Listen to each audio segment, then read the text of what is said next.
where they were living in a semi-detached. And the next morning I went out, and the next door neighbour came out, and I had quite a lengthy discussion with the next door neighbour. And that night the next door neighbour came into a welcoming party, not having known that in the morning he'd already met me. So I thought, well, I don't have to worry too much about my Aussie accent.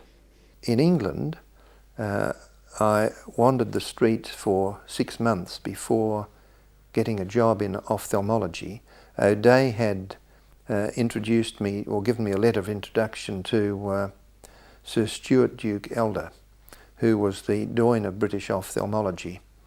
And eventually I got into the training program, and eventually did the fellowship exam while I was still on the house, which had been an unheard of thing, and that was only because of pressure from my twin brother up in Oxford, who said it was time I faced up to realities in life. So that I did, and got through the exam. You see, I was actually examined by one of the general surgeons who'd operated on King George VI, and who'd asked me a question. The king, of course, had died of lung cancer, and lung cancer can spread to the eye. And this fellow, Holmes Sellers, thought that that lung cancer went into the retina. In fact, doesn't go into the retina at all, it goes into the choroid. So maybe that was one of the reasons why, my pathology being a jump ahead of his, I was successful at the first attempt at the fellowship. It must have been 6 or 9 months after I began that job. The professor called me into his office one day. He said, "Sit down." He said, "CROCK, the Oxford Hospital Regional Board is a disgrace. They can't even find a replacement for a sick consultant in Aylesbury." He said, "I found one." I said, "Good, who's that?" He said, "You."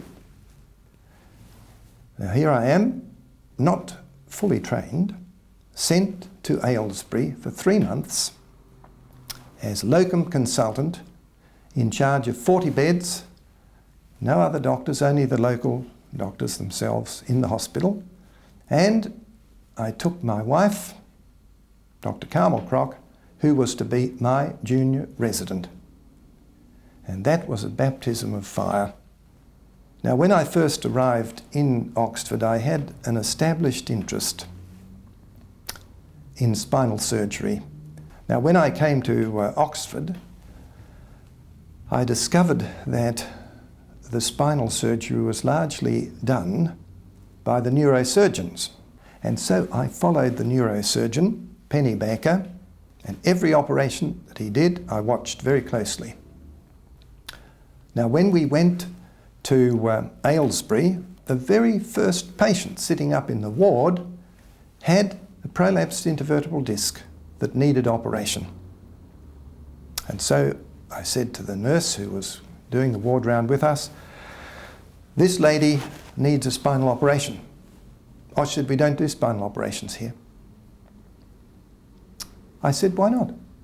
"Oh," she said, "we send them to Oxford." I said, "Well, that's ridiculous. I'm here as the locum, I'm trained to do this sort of work, I intend to do it." And on the night before the operation was scheduled, there was a knock on the door at 9 o'clock at night. I opened the door, and there standing was a chap as tall as a beanstalk. And he said, "Oh, I'm one of the anaesthetists here." He said, "I thought I ought to come and talk to you and tell you that my boss is a bastard. He is going to stop you doing that operation tomorrow. I thought you'd like to be warned." I said, "Oh, thank you very much. It's very kind of you." Next morning, telephone rings. The senior anaesthetist wanted to talk to me. He said, "I need to speak to you privately." I said, "Very well, I'll meet you in the surgeon's lounge." He came around, he said, "Doctor," he said, "I'm very concerned. We don't do back operations here." I said, "Now look, doctor, I'm here as locum consultant orthopaedic surgeon. I don't want you to think I've come here to operate on every patient I lay eyes on, but I said, this patient needs a back operation. I have studied the subject, I am prepared to do it, and I intend to do it. Oh, very well, he said, well, I'll come and give the anaesthetic. So he came and he gave the anaesthetic. We did the operation. It worked beautifully and no further questions were asked.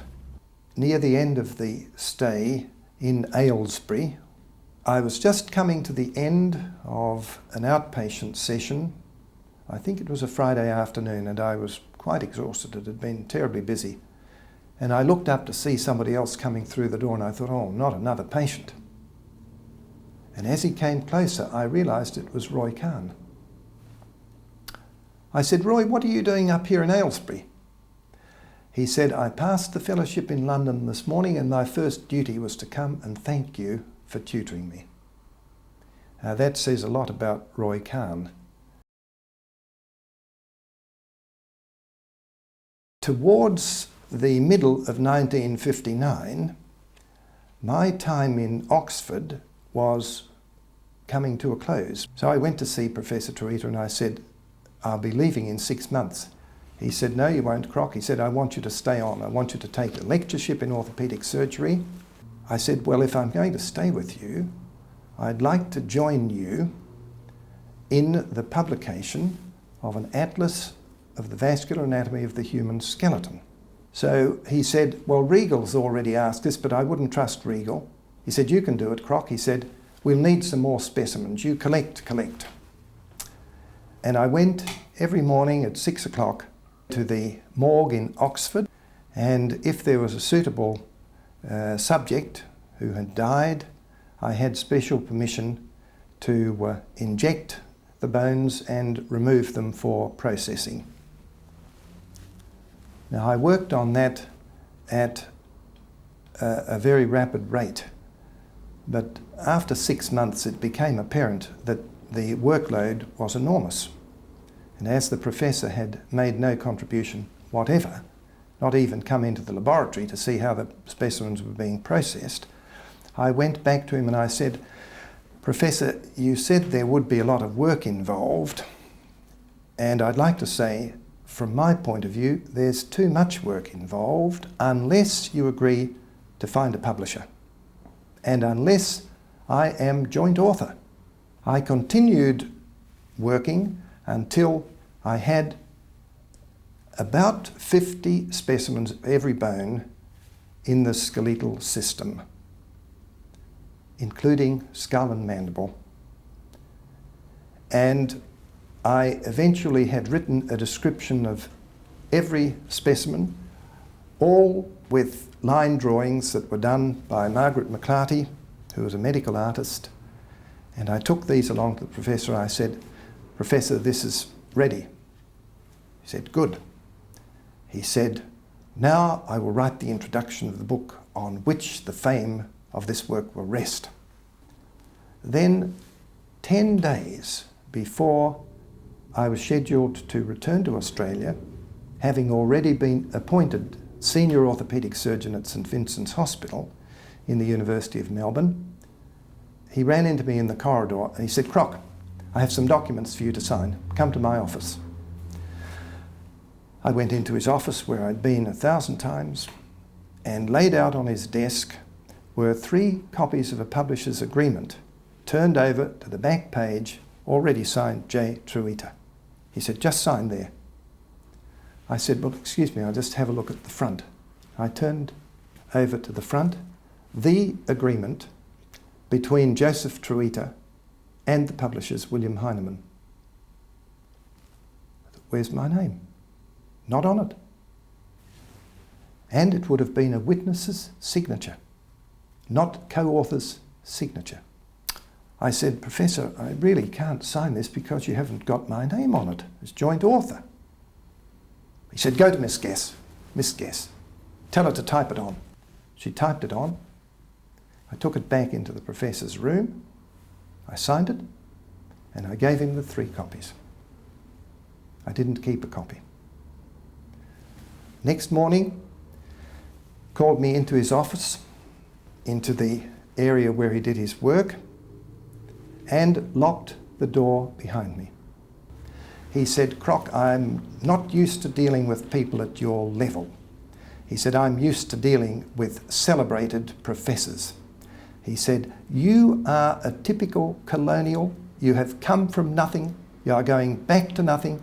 You'll probably never be heard of again." And that was the end of that interview.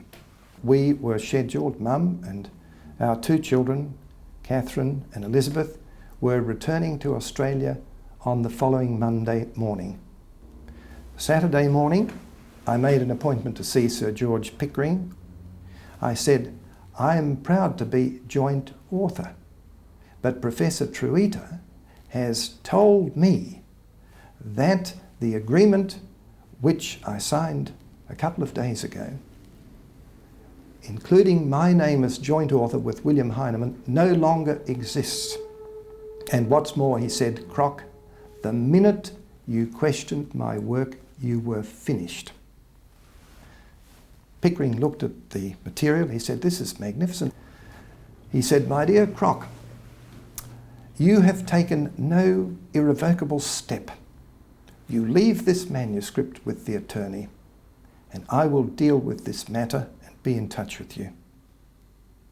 We returned to Australia the following Monday, and 3 weeks later a letter arrived from Sir George Pickering, which I still have in my archives.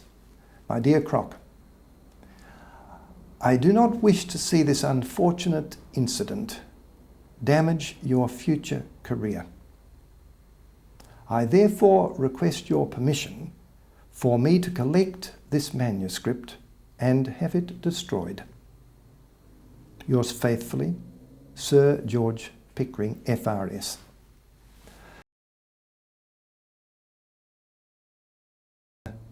I then settled into my work as the senior orthopaedic surgeon at St Vincent's Hospital and continued my association with the anatomy department and took up the whole work again.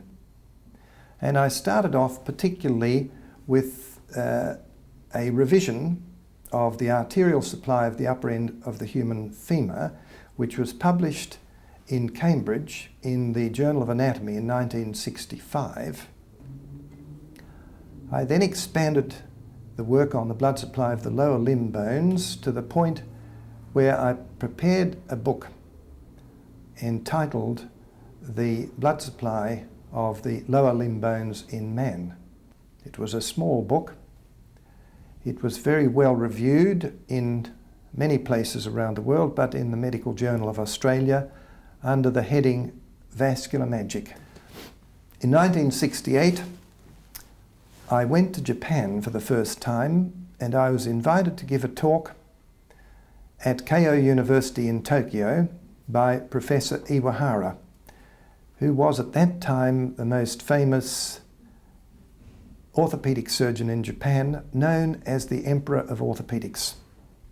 And at the conclusion of that lecture, which was based on material in my book, he came up to me and said, would I do him the great honour of accepting the best student he'd ever produced to work with me in Australia, Dr. Hidezo Yoshizawa. And I said, well, I would be delighted, Professor, but what would you like me to have him do with me? He said, I want him to study the blood supply of the spinal cord. Yoshizawa came to Melbourne in 1970. Now, as a result of Yoshizawa's collaboration with me, we produced another book. This one was called The Blood Supply of the Vertebral Column and Spinal Cord in Man. And it was an important book in some ways because we were able to show by anatomical techniques that were extremely time-consuming, with photographic techniques that I had developed as a result of learning photography as a young child, that in fact in the adult the arterial supply of the human spinal cord is still segmental. Now, the implications of that related to the management of spinal trauma are enormous. I was approached by Sir Sidney Sunderland to take the chair of ophthalmology, and I was given a Harkness Fellowship to go to America for 12 months.